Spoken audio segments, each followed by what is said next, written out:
So tengah-tengah syok makan, dia pun memang kenal saya lah. Tengah-tengah syok makan, tiba-tiba datang 2-3 orang Jepun yang nampak macam gangster lah. Dia punya pakaian tu collar naik atas, pakai spek kan. Masuk bawah, tiba-tiba pergi dekat cash drawer tu, terus ambil duit dekat situ. And owner kepada kedai tu just tengok sajalah, dia tak berani buat apa. Dan bila dia pergi, saya pun tanyalah apa yang sedang berlaku sebenarnya. Dia pun bagi tahu yang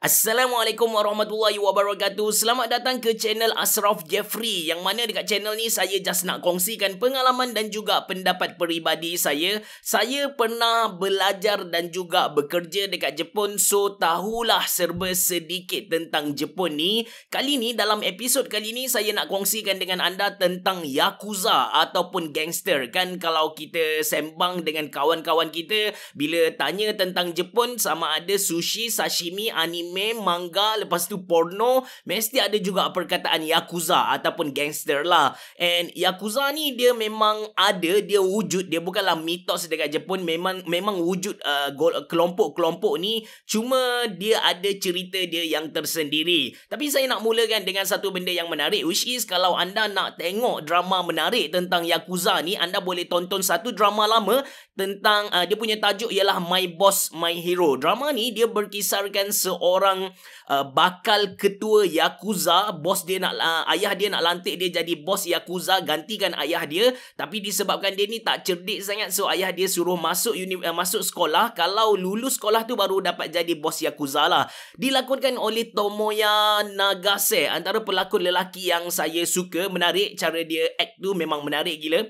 So anda boleh tonton drama tu. Saya rasa tak ada ada dekat Netflix. Boleh check balik lah. Alright, so dekat Jepun, saya ada 3 cerita yang saya nak kongsikan dengan anda tentang Yakuza ni. Saya dah buat list dekat saya punya PC ni sebagai nota saya. Dekat Jepun ni, dia punya kelompok Yakuza ni generally boleh dibahagikan kepada 3 yang popular lah. Yang pertama, Yakuza Jepun tu sendiri. Lepas tu kita ada Yakuza China. Lepas tu ada Yakuza Russia. So dekat saya kerja dulu, Fukuoka tu berlaku sedikit pertempuran antara Yakuza Russia dengan Yakuza Jepun tu sendiri. Detail dia saya tak pasti, tapi memang pernah berlaku berhampiran dengan saya, which is di luar pejabat saya, tembak-menembak. Dikatakan ketika tu mereka sedang rebut kawasan. Owner kepada kawasan tu dah mati, jadi mereka nak gantikan. And ketika tu Yakuza ni dia tak pakai kereta hitam semua. Dia just pakai pakaian biasa, kereta biasa, sebab nak camouflage, nak jadi orang biasa, takut kena tembak dengan dia punya musuh lah. Ini berlaku dekat Fukuoka tahun 2012 lah kalau tak silap saya. And benda ni tak ada dalam liputan berita, tapi dia memang berlaku di tempat saya ketika saya bekerja tu. So Yakuza dekat Jepun ni, dia macam saya bagi tahu tadi, dia bukanlah mitos, dia memang wujud. Kalau anda pergi dekat dia owner kepada banyak macam Kiabakura, club, lepas tu ada pub. So mereka banyak bermain dengan dark side punya industri ni, industri yang teruk ni. Dan dia kalau dekat Shinjuku tu dikatakan area Sanchome, area yang banyak club, banyak dengan prostitute semua tu. So area tu memang banyak Yakuza lah. Bunyi macam prostitute boleh pergi ni. Tapi anda kena hati-hati sebab memang kawasan tu adalah kawasan owned by Yakuza. Ada banyak kes foreigner kena scam dekat sana and tak boleh buat apa-apa. Polis pun tak berani ambil tindakan. And yes, polis dekat Jepun memang tak berani ambil tindakan dekat Yakuza disebabkan politik dekat sana lah. Yakuza ni by right dia macam tak apa, yang ni kita letak tepi dulu. Okay, saya nak kongsikan satu kisah ni tentang Yakuza. Tapi kisah ni saya tak dapat kesahihan dia. Cuma saya just nak kongsikan dengan anda. Dikatakan seorang senior ataupun rakyat Malaysia, dia ni suka ambil gambar. Dia baru beli mirror camera. Masa tu tak ada lagi mirrorless semua ni, tak ada lagi. Dia beli DG camera, which is dalam bahasa Jepun kita sebut sebagai DG Kame. So DG Kame dia baru beli. Dan dia pun snap gambar. And ketika tu macam mana tak tahu, tersnap satu gambar yang ada Yakuza dekat dalam tu. So Yakuza datang jumpa dia, minta tanya kenapa ambil gambar kan. Dia pun macam blur lah kan. Dia blur sebab dia just ambil gambar biasa sahaja. Then Yakuza tu minta tunjuk kamera, dan dia minta maaf. Yakuza tu nak potong jari dia, bagi tahu kenapa kau buat benda ni. Dia banyak lah, dia jadi satu dialog yang panjang gila sampai level nak potong jari tu. Lepas tu dipendekkan cerita, lepas mengaku semua, minta maaf, foreigner bagai bla bla bla bla dan sebagainya. Yakuza tu just ambil SD card yang ada dalam kamera dan pergi macam tu sahajalah. Cuma cerita ni saya tak dapat nak sahkan sama ada betul ataupun silap.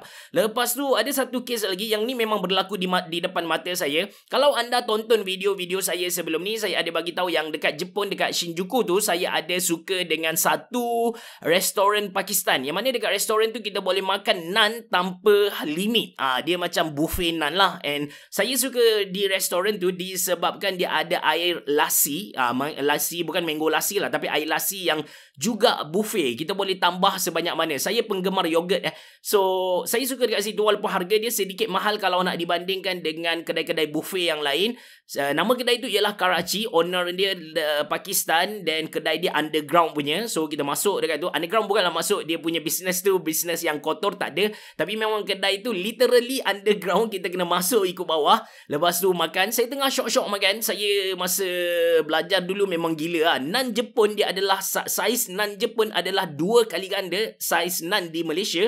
Bentuk dia panjang macam tu, memang besar gila. Saya boleh makan 5-6 keping seorang. Memang gila-gila lah dulu, zaman-zaman muda dulu kan. That's why gemuk jadi macam ni. So tengah-tengah syok makan, dia pun memang kenal saya lah. Tengah-tengah syok makan, tiba-tiba datang 2-3 orang Jepun yang nampak macam gangster lah. Dia punya pakaian tu collar naik atas, pakai spek kan. Masuk bawah, tiba-tiba pergi dekat cash drawer tu, terus ambil duit dekat situ. And owner kepada kedai tu just tengok sajalah, dia tak berani buat apa. Dan bila dia pergi, saya pun tanyalah apa yang sedang berlaku sebenarnya. Dia pun bagi tahu yang itu adalah penjaga kawasan. Kena letak duit lah. That's why dia kata dia takkan tinggal duit lebih dari RM1,000 Malaysia dalam cash drawer tu. Dia akan keluarkan cepat-cepat sebab penjaga kawasan ni dia tak ada dia punya jadual loh. Dia ikut suka hati je. Bila dia nak datang, dia datang, and dia akan ambil semua yang ada dalam cash drawer tu. So untuk kurangkan kerugian dia, maka dia limitkan. Dia tak kosongkan terus, sebab kalau kosongkan terus nampak macam teruk sikit kan. So dia just macam limitkan, ada dalam samang macam tu sahaja dalam dia punya cash drawer lah. So itu pernah berlaku di depan mata saya. Tapi tak adalah apa kita cakap bergaduh, bergocoh-gocoh tu tak berlaku. Lepas tu tadi yang Fukuoka saya dah cerita kepada anda, berlaku perebutan kuasa, which is benda tu memang saya nampak ada tembak-menembak dekat luar saya punya office ketika tu. Tapi kita orang macam tak masuk campur lah. Kita orang macam tak masuk campur. Menarik tentang Yakuza ni kan, masa tsunami besar Jepun 2012 saya tak ingat, tapi tsunami yang sangat besar dekat Jepun, mereka organisasi Yakuza antara organisasi terawal yang sampai bagi bantuan dekat Fukushima tu. Fukushima tu dekat nuklear, meletup bagai dan sebagainya tu kan. So Yakuza antara organisasi terawal yang bagi sumbangan dekat apa kita cakap, dekat area yang kena perlukan bantuan tu lah. Ini yang berlaku dekat sana. Dekat Malaysia saya tak pastilah kelompok gangster ni macam mana. Tapi lepas saya balik Malaysia, saya kan kerja kutip scrap kutip sampah, kutip macam pergi dekat kilang-kilang yang buat kamera ke, kita akan ambil scrap, lepas tu kita bakar, lepas tu kita extract emas daripada kamera tu, kita buat jongkong emas, kita jual kan. So saya balik Malaysia, saya kerja dengan happy-happy, cari customer, call nak jumpa. Dan saya baca satu berita, ada berita mengisahkan seorang pekerja macam saya ditembak mati. Rupa-rupanya saya baru tahu dekat Malaysia ni dalam industri kutip sampah, industri industri kutip sampah ni dia dikawal oleh golongan gangster. Tapi sejauh mana tak pasti, tapi yang confirm itu antara sebab kenapa saya berhenti kerja saya rasa tak selamat ialah saya pergi ke Ipoh dari Shah Alam tu tempat saya kerja, pergi ke Ipoh untuk ambil emas dalam 100 gram macam tu, walaupun tak besar. 100 gram tu lebih kurang masa tu lah RM140,000 Malaysia, but still RM140,000 Malaysia tak pernah ada pun dalam akaun bank saya. Masa saya balik Malaysia pun duit terkumpul dalam bank saya hanyalah RM50,000 Malaysia. Agak kecil kalau nak dibandingkan dengan kawan-kawan yang lain. So itu cerita saya dengan gangster. Cuma kalau anda pergi dekat Jepun, sebenarnya orang dia tak berapa sembang lah tentang Yakuza ni. Walaupun ada banyak drama-drama yang mengisahkan tentang Yakuza, tapi orang dia tak berapa cakap sangat. Dan Yakuza ni selain daripada own kawasan, own club, Kyabakura, prostitute punya tempat dan sebagainya tu, dia pun antara kita kata yang buat scam-scam ni lah, sagi. Dekat Jepun scam ni kita panggil dia sebagai sagi, S-A-G-I. Drama yang menarik tentang sagi ni anda boleh tonton Kuro Sagi. Dia dilakonkan oleh seorang apa dah nama dia, Yamashita Yamapi. Dilakukan oleh Yamapi, antara pelakon yang best juga kalau anda nak layan drama-drama dia. So Kuro Sagi ni cerita bagaimana dia scam orang yang scam orang. Itu menarik. Anda boleh tonton video drama lama juga. So dekat Jepun ada satu sagi yang sangat-sangat popular. Walaupun kita kata semua orang dah tahu tentang scam ni, masih lagi berleluasa. Dia dipanggil sebagai ore-ore sagi. Ore-ore sagi ni, ore dalam bahasa Jepun bermaksud aku. So dalam bahasa Jepun, bila kita bercakap dengan orang dengan bahasa formal, kalau kita nak bagi tahu saya, kita akan sebut watashi. Kalau kita nak tulis atas surat yang formal, kita akan tulis watakushi. Kalau kita rapat dengan orang tu, mungkin kita boleh guna boku ataupun ore. Kalau kita ni perempuan nak bercakap, nak tunjuk kita cute sikit, kita boleh cakap atashi. Kalau tadi watashi, tapi sekarang kita buang W, dia akan jadi atashi. So bila kita rapat dengan seseorang tu, ataupun kita nak tunjuk kita hebat dengan seseorang tu, kita akan guna ore. Dia lebih kurang macam kita bila kita berdoa kan. Bila kita berdoa dengan Allah, kita akan guna aku. Ya Allah, aku memohon ampun darimu kan. Kita tak sebut ya Allah saya memohon ampun, tu memang jarang gila kita dengar lah. So the same thing, ore-ore sagi ni maksudnya aku kan. Dia aku scam. So apa yang dibuat sebenarnya dengan ore-ore sagi ni, dia akan cari pakcik-makcik yang tua dah 80, 90 tahun. Jangan terkejut kalau anda pergi dekat Jepun, anda nampak pakcik-makcik yang umur dah, anda tengok macam dah nak mati tapi sihat lagi. Duk tarik dia punya anjing pergi jalan-jalan dan sebagainya. So dia target pakcik-makcik ni yang dia macam dah nyanyuk sikit, yang dah tua sikit. Dia akan call ore-ore. Dia pun cakap nenek, aku ni cucu kau. Lepas tu dia akan macam siapa dia pun akan teka, oh ni Honda ke. Dia apa yang scam tadi pun akan cakap Honda. Aku tadi kena scam ni. Aku tadi kena langgar, kena bayar sekarang. Boleh tak bank in duit kan? And Oreo sagi ni, walaupun kita nampak macam simple, tapi dia antara sagi yang terbesar lah dekat Jepun.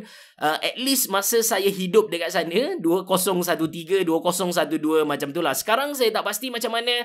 And latest saya ada nampak dekat Netflix ada satu cerita yang cerita tentang sagi juga. Anda boleh tengok scam. Dia cerita bagaimana dia tipu orang-orang tua ni. Cerita dia biasa-biasa sahaja, tapi anda boleh nampak lah dia punya modus operandi tu macam mana. And itu pun banyak dibuat oleh Yakuza lah sebenarnya. Maka dengan itu berakhirlah cerita Yakuza kita. Mungkin ada lagi yang saya lupa, tapi itu sahaja untuk kali ini. Kalau anda suka dengan video ni, jangan lupa untuk tekan butang like. Jangan lupa untuk kongsikan dengan kawan-kawan anda. Terima kasih kerana menonton ataupun mendengar. Bereboh. Jumpa lagi.